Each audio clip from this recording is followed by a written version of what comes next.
Hi, this is Darren Wright, Financial Advisor here at Prescott Securities, coming to you with this week's market update.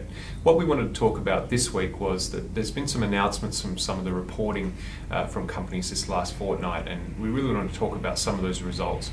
In the backdrop of this is that many companies are quite cashed up and don't have a lot of debt at the moment, and with their profit levels and cash levels, they want to pay out a little bit more to investors. So it's been quite positive from a dividend perspective. Woodside Petroleum announced they've decided to hold back some of its capital expenditure and increase its dividend payout ratio from 50-60% to around about the 80% of profits, which is quite a big jump.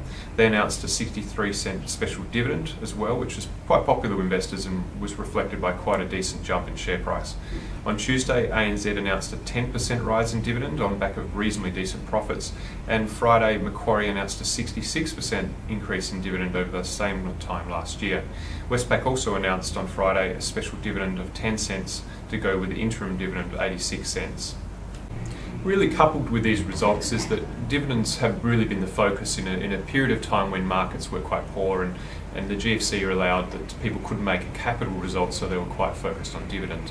We think this is generally a good trend, and in Australia we're quite fortunate that about 2/3 of companies' profits are paid out in dividends compared to about 1/3 in the US.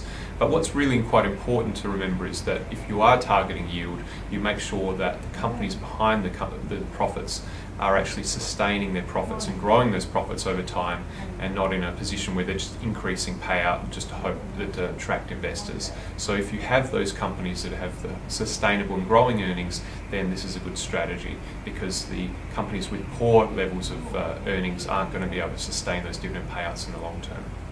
If you'd like to find out more, you can follow us on Facebook, on Twitter, or go to our website www.prescottsecurities.com.au.